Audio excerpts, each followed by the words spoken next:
En la última clase habíamos especificado que el derecho penal, el saber jurídico penal o ciencia del derecho penal, tiene relaciones que son necesarias con otras disciplinas. En realidad, las relaciones necesarias con dos disciplinas jurídicas fundamentales es con el derecho procesal penal y con el derecho de ejecución penal. Y con una disciplina no jurídica que es la criminología. Ahora, también tiene relaciones de integración con el derecho constitucional y con el derecho internacional. Y tiene relaciones eventuales con cualquier rama del saber jurídico, es decir, todo concepto jurídico que aparezca en la ley penal remite a alguna rama del derecho, cónyuge, cosa mueble, etc.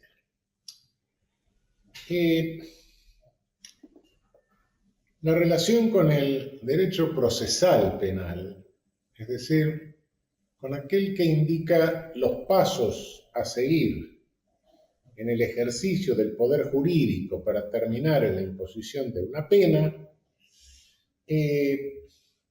quizá el derecho procesal penal es el cónyuge inseparable del derecho penal. Belling, un autor alemán, había dicho que en realidad el derecho penal no le toca un solo pelo al delincuente. Efectivamente, sí, el derecho penal, si no se vuelve operativo a través del proceso penal, no puede nunca habilitar el ejercicio del poder punitivo. Ahora, ¿cómo se marca la distinción entre una norma de carácter procesal y una norma de carácter penal? La norma penal, la violación de la norma penal tiene por consecuencia la pena. La violación de una norma procesal tiene como consecuencia la nulidad del acto procesal. Un dictado de sentencia en violación del derecho de defensa, por ejemplo, tiene por efecto la nulidad de la sentencia. Ahora, teniendo en cuenta esta característica, en nuestro orden, hay quienes discuten, etcétera, pero bueno, el derecho penal es materia fundamentalmente, salvo alguna excepción, del Congreso de la Nación, de la legislación nacional, El derecho procesal penal es materia de la legislación provincial, de la legislación local. Ahora, ¿esto se mantiene en estos términos así tan absolutos? No. Fíjense que en el Código Penal hay normas que son de carácter procesal. Por ejemplo, en el artículo 41 del Código Penal, la audiencia, la necesidad del conocimiento de visu que impone antes de dictar una sentencia. Las disposiciones sobre prescripción de las acciones procesales son disposiciones de carácter procesal que están reguladas en el Código Penal. Las disposiciones sobre ejercicio de las acciones, es decir, los delitos que son de acción privada, que solo pueden ser perseguidos por querella de parte, los que son dependientes de instancia privada, que solo puede ejercerse la acción pública a partir de la denuncia del damnificado, del lesionado. Todo eso es materia procesal y sin embargo está en el Código Penal.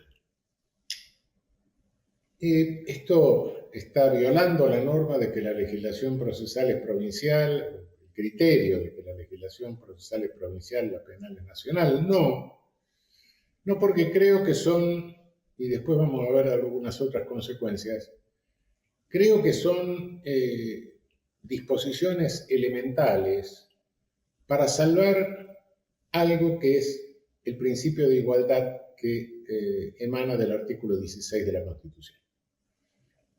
Es decir, no sería admisible que una legislación dejase impune una conducta por prescripción en una provincia y que ésta pudiese perseguir la misma conducta, pudiese todavía perseguirse en otra, etc. La disposición del conocimiento de visu, no nos olvidemos que nuestro Código Penal tiene prácticamente 100 años.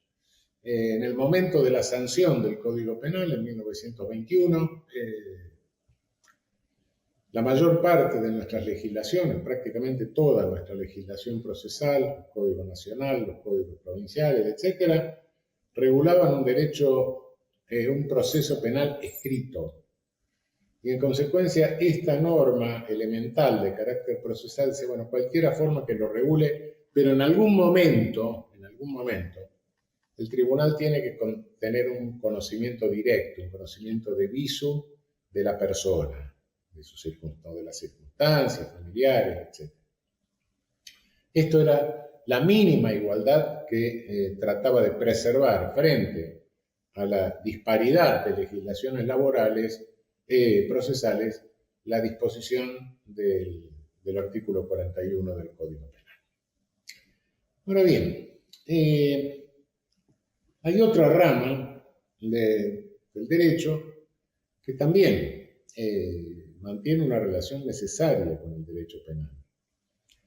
La pena, la sanción de tipo civil es de fácil cumplimiento, ¿no? Se embarga, se ejecuta, etc. Pero la pena penal tiene una ejecución que dura en el tiempo, la pena privativa de libertad fundamentalmente, básicamente, me estoy refiriendo a ella. A lo largo de ese tiempo a la persona hay que depararle un cierto trato. Debe ser considerada, tratada de determinada manera. Cuidado, los derechos de que se priva a un condenado es el derecho a la libertad locomotiva y a los otros derechos que son inherentes a la privación, inseparables a la privación de libertad de movimiento, de libertad de locomoción. Pero los otros derechos se conservan y el condenado tiene derechos, por supuesto, conserva derechos, sigue siendo un ciudadano, está privado de ese derecho y de los que son inherentes a ese, pero el resto de los derechos. Y algo hay que hacer con ese ciudadano que está privado de libertad. ¿Quién regula cómo se ejecuta la pena privativa de libertad? Pues eso es una rama del derecho que se llama el derecho penal ejecutivo, derecho penal de ejecución, que regula cómo se lleva a cabo la ejecución de la pena. En nuestro país rige a este respecto la ley 24.660. Y hay normas internacionales, acá hay disposiciones en los tratados internacionales de derechos humanos, etc. Y en realidad, los propios tratados, la propia Constitución, al incorporar los tratados, establece que la pena tiene que tener un fin de reinserción social. Bien, la reinserción social del condenado. Esta expresión se ha tomado muchas veces en el sentido de un tratamiento casi médico o paralelo al tratamiento médico. Y así se ha ido regulando en las legislaciones penales ejecutivas. Legislaciones penales ejecutivas que otros llaman derecho penitenciario, etc. Preferimos llamar derecho de ejecución penal. Por cierto, hay bastante confusión respecto de esto, como también respecto del derecho procesal penal. Ya les decía que hay normas procesales en el derecho, en el Código Penal. También hay normas penales en los códigos procesales. La prisión preventiva, por más que nuestros procesalistas digan que es una medida cautelar análoga al embargo en el proceso civil, no lo es. Y no lo es por una razón muy simple. El embargo del derecho civil, el embargado puede exigir por parte de quien lo está embargando, el embargante, una contracautela por si eso resulta en definitiva indebido y le ha provocado una inmovilidad de parte de su patrimonio, que es un daño de carácter patrimonial, en cuyo caso se resuelve también patrimonialmente a través de una reparación. Pero a la persona a la que se somete a una prisión preventiva durante 1 año, 2 años, etc., y después se la declara inocente, no se le pueden devolver 2 años de vida. Los 2 años de libertad no se pueden devolver en libertad. Los 2 años de existencia no se pueden devolver en existencia. Esto es una pena anticipada. Y el abuso de la prisión preventiva está implicando necesariamente una inversión del proceso penal. Primero se comienza a ejecutar la pena, después se lo condena. Esa es la realidad de los hechos. Tan es pena, que cuando se impone una pena, se le descuenta el tiempo de privación de libertad que la persona ha sufrido a título de prisión preventiva. Es pena, sin lugar a dudas. Es una pena anticipada. De ahí que el artículo 18 de nuestra Constitución Nacional sea muy preciso ante la imposibilidad de soñar con que desaparezca la prisión preventiva. El artículo 18 de la Constitución, infine, establece que las cárceles de la nación serán sanas y limpias, etcétera, para seguridad y no para castigo de los reos detenidos en ellas. Cuidado, para seguridad y no para castigo. Y cualquier tratamiento, cualquier mortificación que se le imponga, más allá de lo necesario para la seguridad, hace responsable el juez que la autorice. Así lo dice textualmente nuestro artículo 18, infine, de la Constitución. No podemos soñar con hacer desaparecer la prisión preventiva, pero reconozcamos que la prisión preventiva es inevitablemente una pena anticipada. De modo que de la prisión preventiva no se puede abusar, que es lo que lamentablemente sucede en nuestro país, donde tenemos casi el 50% de los presos en prisión preventiva y en toda América Latina.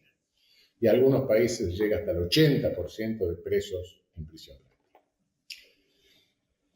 Bien, así como hay distintas habilitaciones de prisión preventiva en nuestros códigos procesales, también en las leyes provinciales de ejecución penal, que la ejecución penal queda librada a leyes provinciales también, hay distintas formas de ejecución.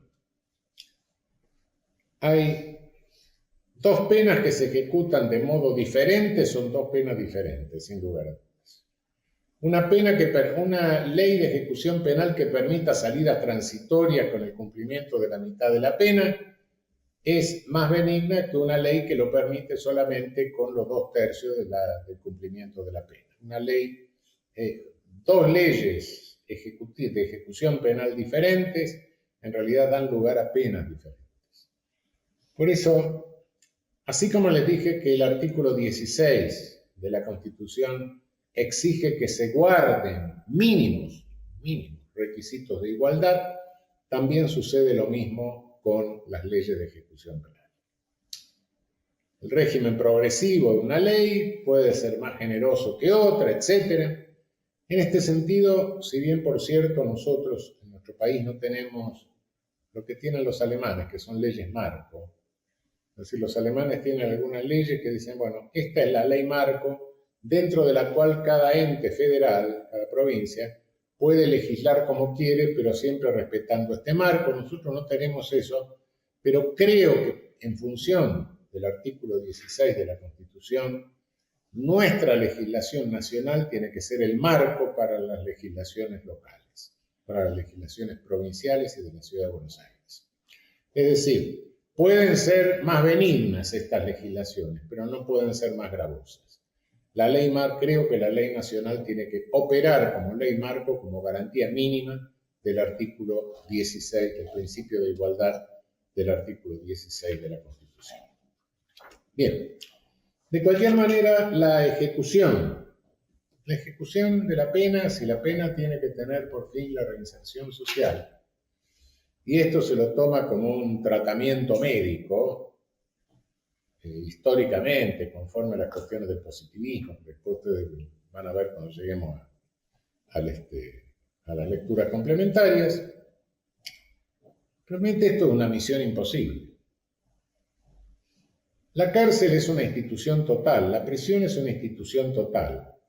Se llama institución total a todas aquellas en las cuales lo que todos realizamos en distintos lugares, divertirnos, tener vida familiar, trabajar, recrearnos, etcétera, hacer deporte.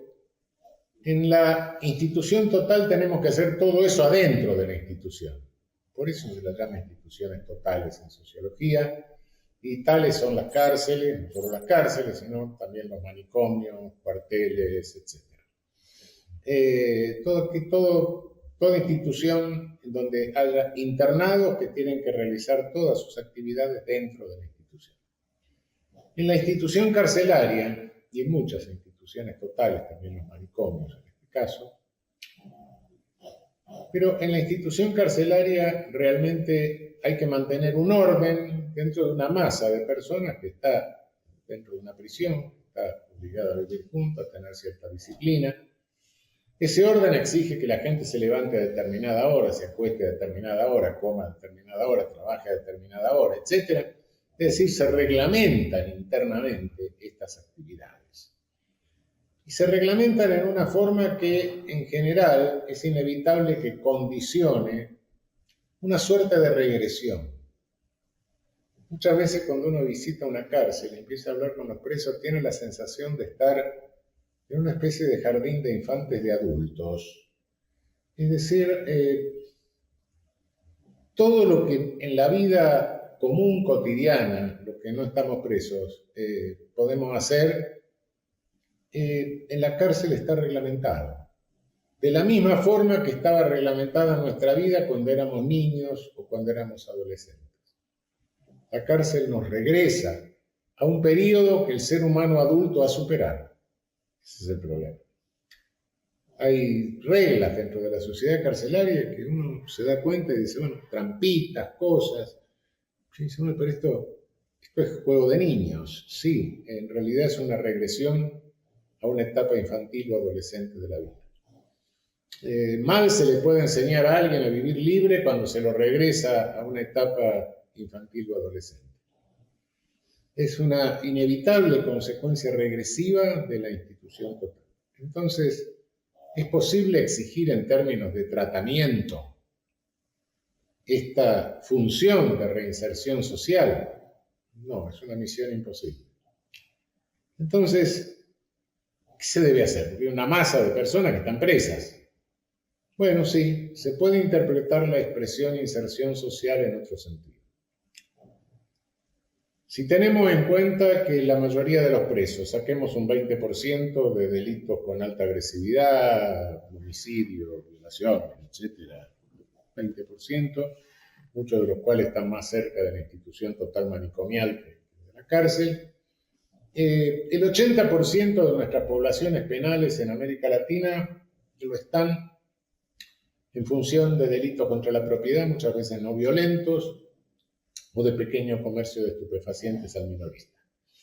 Es decir, una delincuencia de subsistencia, básicamente. Si pensamos que esos están ahí presos no tanto por lo que han hecho, sino porque lo hacen torpemente, como me referí la vez pasada, porque no tienen entrenamiento para hacerlo de una manera menos torpe. En consecuencia, y también están por ser portadores de estereotipos, mientras que otros que hacen cosas peores están en la calle. Entonces, el problema es que la cárcel, al tiempo que el sujeto que entra, que se tiene que incorporar a la sociedad carcelaria, que se tiene que incorporar a algún grupo, dentro de la cárcel están los grupos, los estafetas, los de la pesada, etc. Y permanece, tiene que incorporarse a un grupo y respetar las pautas del grupo, porque de lo contrario le pegan una puñalada en el baño. Entonces, la persona que entra se incorpora y va incorporando las conductas, tiene que respetar esas conductas para que los otros no se les pongan agresivos. hace la conducta del grupo, se queda 2 años, 3, 4, 5 años. Eso le fija roles, le hace introyectar el estereotipo. Cuidado, el estereotipo es una cosa externa, es un aspecto externo, que hace que los demás nos demanden roles. Y así como a los estereotipos positivos se nos demandan roles positivos, a los estereotipos negativos se les demandan roles negativos. Y bueno, hasta que llega un momento que como todos somos más o menos como los otros nos ven, llega un momento en que el rol se introyecta, se internaliza. Es el momento en que se pasa de yo robé al yo soy ladrón. Cuidado, lo que se puede hacer en la cárcel, lo que es posible y humanamente hacer, es ofrecer, no imponer porque eso es imposible, pero ofrecer un mayor nivel de invulnerabilidad a la selectividad del ejercicio del poder punitivo. ¿Qué quiero decir con esto? El que entra siendo analfabeto y sale siendo técnico electrónico tiene un mayor nivel de invulnerabilidad ante la selección criminalizante que el que tenía cuando llegó. Si se puede ofrecer eso y se puede subir el nivel de invulnerabilidad, bueno, mucho mejor. Esto es lo que se puede hacer, esto es lo posible, sin pretensión de que en todos los casos esto va a funcionar bien. Esto no es un tratamiento, esto es un trato. Hay que darle un trato a la masa de personas privadas de libertad y ese trato debe procurar, en lo posible, subirle el nivel de invulnerabilidad. Cuando se dice, no, que se resocializó, etc. No, lo que pasó es que se le subió el nivel de invulnerabilidad. Por lo demás, la cárcel no fabrica santos. No. Tiene que poner a la persona en un nivel de invulnerabilidad al ejercicio del poder punitivo como el que tenemos todos los que estamos sueltos, nada más. Eso es. Y eso sí, ofrecer eso es posible, pero no tomarlo como un tratamiento porque no podemos dejar de lado que lamentablemente, la institución total tiene un efecto deteriorante regresivo que es estructural, por buena que sea. Eso es más o menos inevitable. Bien, hemos hablado de relaciones necesarias con el derecho procesal penal, hemos hablado de relaciones necesarias con el derecho de ejecución penal, es decir, con ramas del derecho cuya legislación es de competencia de las provincias, de los entes federales nuestros. Pero no se termina ahí la relación que necesita el derecho penal con el saber jurídico penal con otras disciplinas. Es imprescindible una relación con las ciencias sociales, con la criminología en general. La criminología tiene una larga historia, pero la criminología actual, desde los años 60, ha desplazado el interés fundamental de la etiología del delito, del estudio del delincuente que tenía toda la criminología etiológica que viene desde Lombroso, etc. Después véanlo en la lectura especial y búsquenlo en internet. Todo esto, lo que es Lombroso, el positivismo, el peligrosismo, el racismo, el reduccionismo biológico, etc. Todo eso que era lo que nutría aquella criminología que se ocupaba del delincuente como un bicho raro, como un ser zoológico particular, etc. Bueno, esa criminología fue dejada de lado, digamos, en un giro epistemológico por los años 60, 70 del siglo pasado, y la criminología hoy se centra en el efecto del ejercicio del poder punitivo. ¿Cuál es la realidad del ejercicio del poder punitivo en el plano de la ciencia social, en el plano de la realidad? La criminología hoy es fundamentalmente una criminología sociológica, desde este punto de vista, que nos explica cómo opera en la realidad el poder punitivo, qué efectos tiene. Esto de la selectividad, de la criminalización primaria, la secundaria, etc., es producto de este giro de la sociología criminal Y naturalmente que el derecho penal necesita conocer eso. ¿Por qué? Porque el juez necesita conocerlo. Y el derecho penal se dirige al operador jurídico, a los operadores jurídicos. Es decir, un derecho penal que se dirige a los operadores jurídicos, remitiéndoles un proyecto de jurisprudencia, es decir, un proyecto de sentencias, de actos políticos, de actos de gobierno, prescindiendo de los datos de la realidad que le suministra la ciencia social, y bueno, va a ser una alucinación directamente, naturalmente. Yo ya sé que esto confronta al derecho penal, nutrido también por la información sociológica, lo confronta con todo el derecho penal idealista, el derecho penal del deber ser, el derecho penal que confunda el deber ser con el ser, el derecho penal que se queda en un puro normativismo. Sí, es así. Sí, es así. Lo confronta. Pero ese derecho penal es un derecho penal alucinado. No se puede hacer ningún programa político sin tener en cuenta las consecuencias sociales concretas del programa político. Y en consecuencia un derecho penal que rechace la información sociológica acerca del ejercicio real del poder punitivo que está habilitando, que está interrumpiendo el ejercicio del poder jurídico de los jueces, es alucinado. Es un programa político que nunca, en ningún caso, puede dar resultados en la realidad. Es cierto que tenemos un derecho penal que cierre, que incorpore el saber sociológico, los datos sociológicos, confronta con todo el derecho penal idealista. Esto no hay nada que hacer. Pero creo que en nuestra región, en nuestro país, etcétera, necesitamos, es imprescindible, un derecho penal que tenga un vínculo, un puente con el realismo al introducir el dato sociológico en la construcción dogmática. ¿A dónde nos lleva esto? ¿Qué es lo que produce? ¿Qué consecuencias tiene en la vida real? Bien, estas son las relaciones necesarias del derecho penal. Ahora el derecho penal tiene también relaciones de integración secante, es decir, se corta con otras disciplinas, toma parte de otras disciplinas y fundamentalmente de dos de las cuales no puede prescindir. Es el derecho constitucional y el derecho internacional. Por supuesto que no incorpora todo el derecho constitucional, no, incorpora las normas de derecho constitucional que hacen o que interesan a la construcción del derecho penal. No nos olvidemos que al hacer dogmática jurídico-penal, las principales normas que tenemos, los dogmas primero que tenemos que tener en cuenta, son los que surgen o emergen de la Constitución Nacional. Son las normas de máxima jerarquía.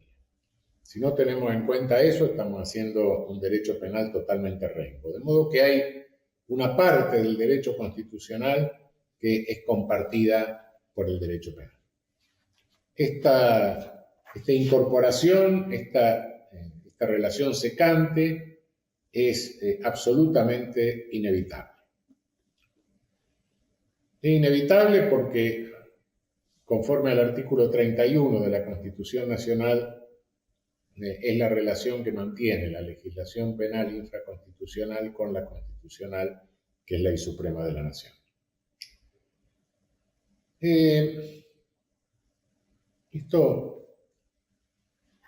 Quiero aclarar algo en este momento, quizá sea sobreabundante, pero en la Constitución Nacional nosotros tenemos los principios conforme a los cuales se debe construir el derecho penal.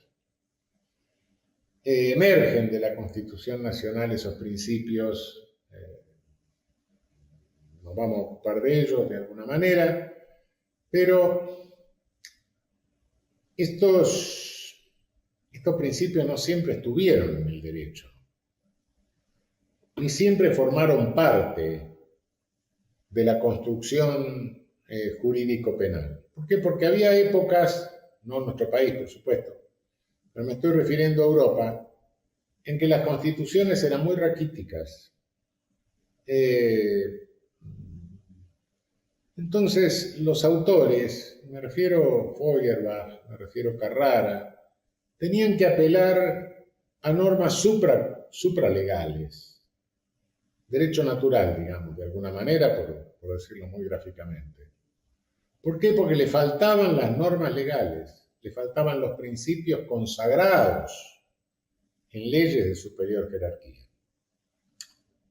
En este sentido, Europa, y pese a que después tuvo constituciones, etc., los estados europeos no siempre fueron estados constitucionales de derecho, porque no siempre tuvieron control de constitucionalidad. El control de constitucionalidad aparece en Europa concentrado, en Austria en 1921, etc., pero después desaparece.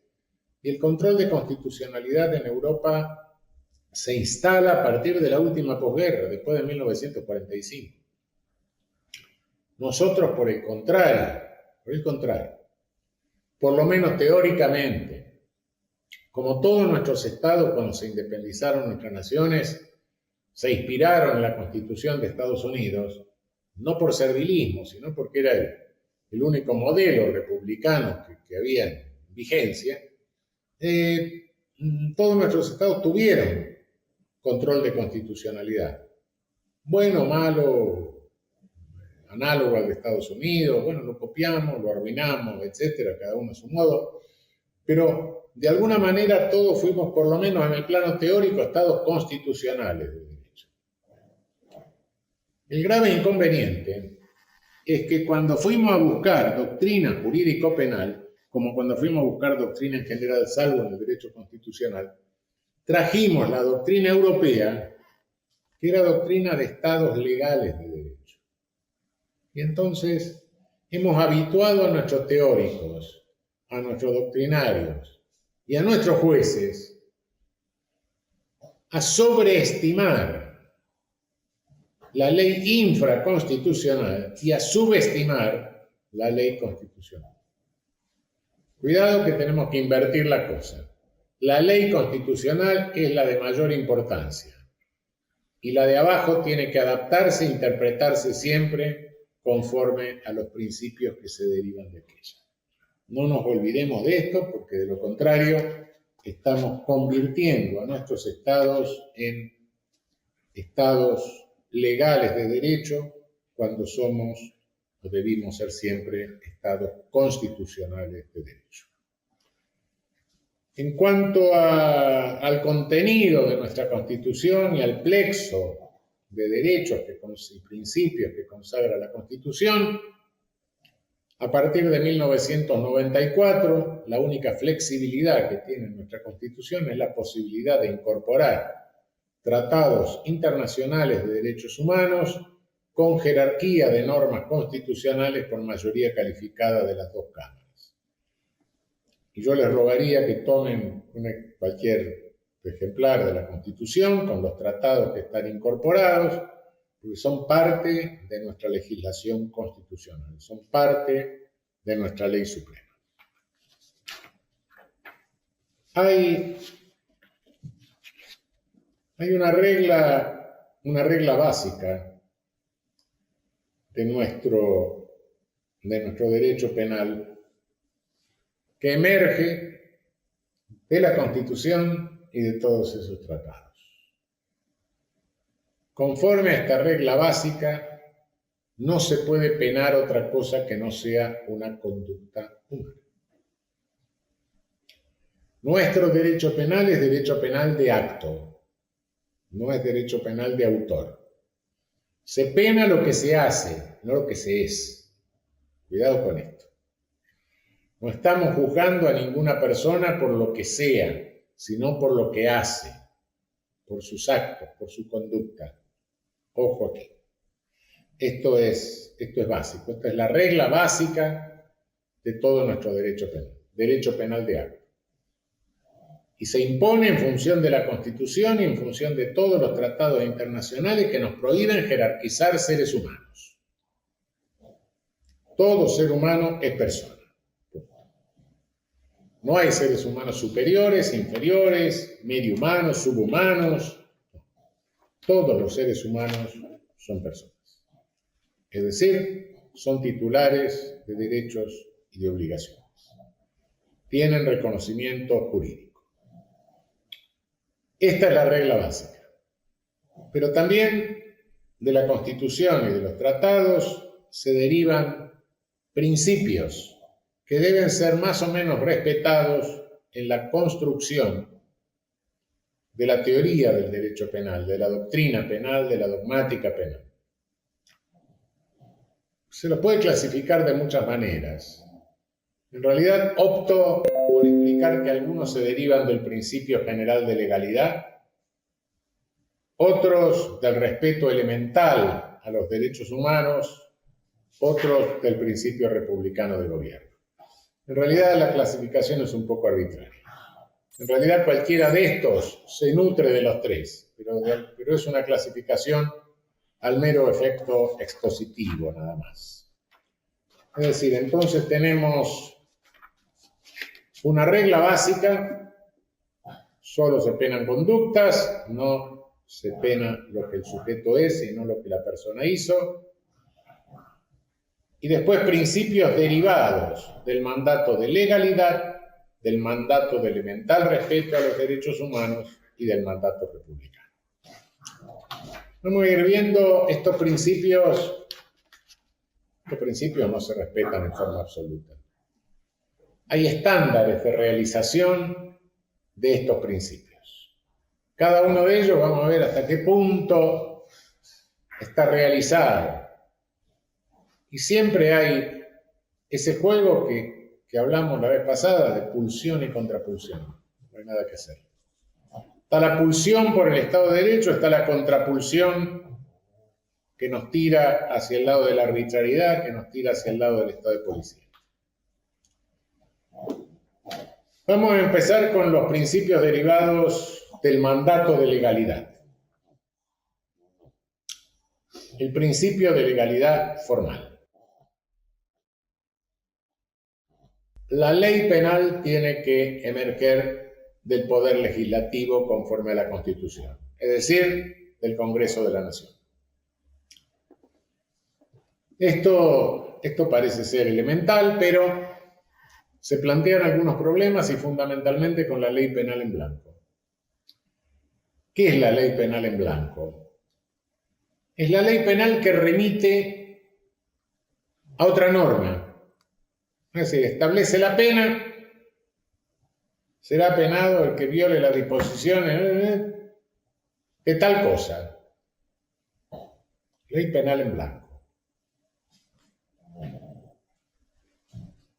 Esto puede implicar una delegación del principio de una violatoria del principio de legalidad formal. Tenemos, por ejemplo, la lista de estupefacientes de la ley de estupefacientes que se establece por decisión del Poder Ejecutivo. Tenemos la clasificación de las armas, qué es arma de guerra, qué no es arma de guerra, etc. También por disposición del Poder Ejecutivo. Realmente esto es bastante problemático. No tengo ahora forma de agotar esto, pero se ha sostenido que esto, bueno, cuando se remite a otra ley del Congreso no hay problema, es una ley penal en blanco que remite a otra ley del Congreso, las dos tienen la misma fuente, pero cuando se remite a decretos, a ordenanzas municipales, a leyes provinciales, cuidado que aquí la cosa es un poco más complicada. Yo creo que tenemos que ser bastante más cuidadosos que lo que en realidad hemos sido en la admisión de las leyes penales en blanco. De cualquier manera, quiero advertir lo siguiente. La ley penal en blanco de ninguna manera puede desvirtuar los entes. Es decir, una ley de estupefacientes puede decir, bueno, particularíceme las sustancias, pero no puede decirme que el café es un estupefaciente. Vale. La ley de armas me puede decir, sí, particularíceme lo que son las armas de guerra, pero no me puede decir que un matagatos es un arma de guerra, porque no hay ningún ejército armado con matagatos. Es decir, hay un límite que puede ser fijado, pero realmente no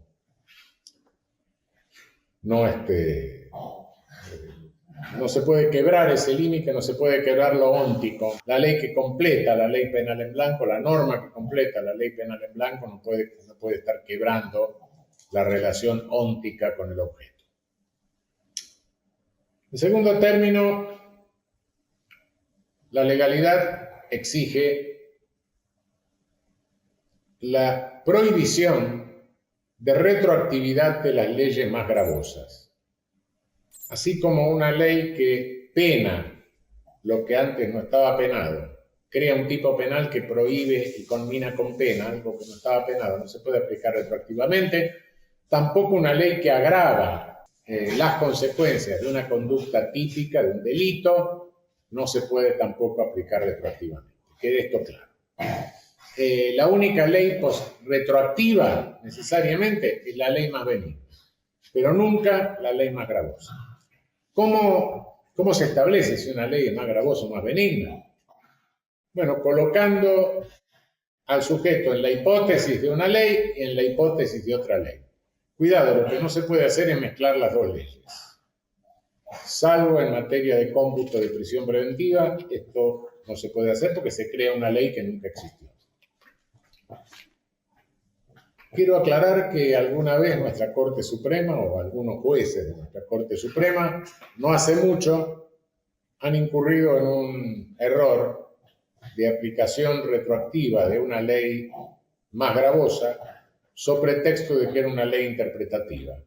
En el caso de la derogación del 2x1, el famoso 2x1, se contaban 2 días por uno cuando el procesamiento excedía de determinado tiempo. Se deroga esto, se aplica eso, se lo quiso aplicar a personas que legalmente no podían estar ni siquiera procesadas en vigencia de la ley, y en consecuencia este error fue corregido posteriormente por la Corte, pero apelando a decir, hubo una ley interpretativa que sancionó el Congreso. No, leyes interpretativas en materia penal no hay. La interpretación en materia penal la hacen los jueces.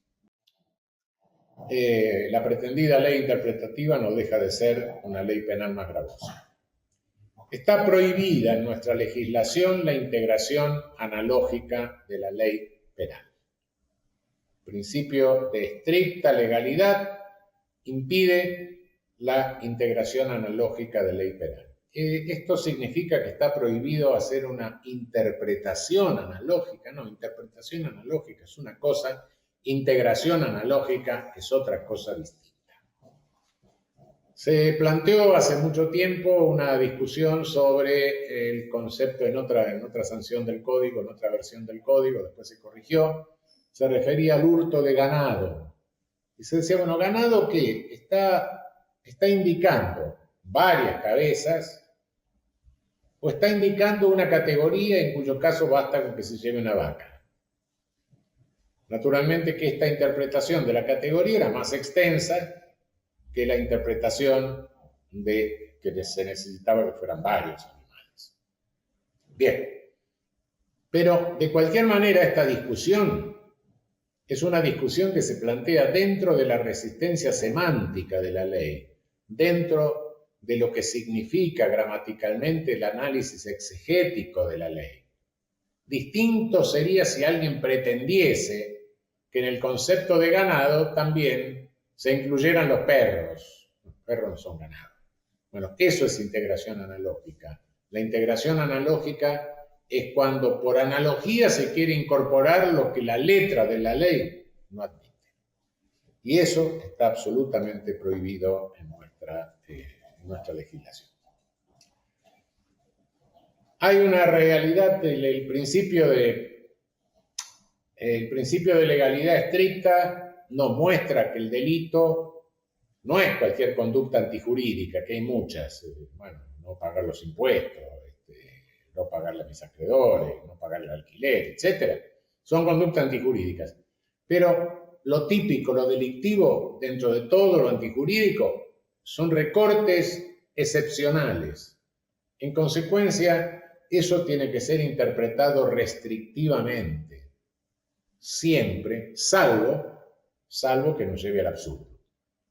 ¿Qué es lo que nos puede llevar al absurdo? Bueno, en el caso del hurto, por ejemplo, el hurto es el apoderamiento de una cosa mueble ajena. Sí. Hay dos posibilidades para interpretar qué es cosa mueble. Una, el sentido común, cosa mueble es una cosa que se puede mover. Otra, la interpretación técnica del Código Civil. Pero si me voy a la interpretación técnica del Código Civil, que es la más estricta, la interpretación que sería la que reduce en mayor medida el ámbito de lo prohibido, el inconveniente es que caigo en el ridículo. ¿Por qué? Porque una persiana es un inmueble por accesión.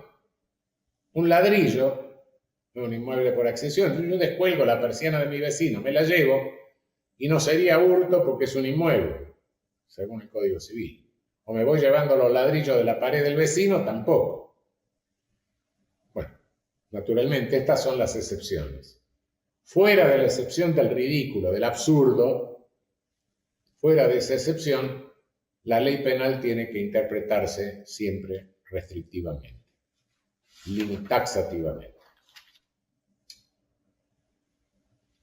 Por otra parte, la legalidad nos exige un respeto al ámbito histórico de lo prohibido. Puede haber cambios legislativos o tecnológicos que de repente una conducta que en el momento de la sanción de la ley es más o menos racionalmente prohibida, comprensible, se vuelve una conducta común.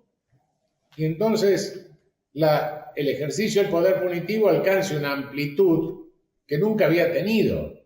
Pensemos, por ejemplo, en la reproducción de libros. Claro, su origen, reproducir un libro, exigía hacer caja de plomo, hacer una edición. Sí, pero ahora con la fotocopia resulta que podemos estar presos todos, que todos nos manejamos con fotocopias a veces, fotocopia de páginas, fotocopia de capítulos, etc. Es decir, no podemos seguir interpretando por negligencia del legislador que no adecua la prohibición al cambio tecnológico, no podemos admitir que haya una amplitud de punibilidad por omisión legislativa y una amplitud de punibilidad que extiende realmente el ámbito de la criminalización primaria en forma tal que nos puede criminalizar a cualquiera. El segundo orden de principios son los principios que se derivan del mandato de elemental respeto a los derechos humanos.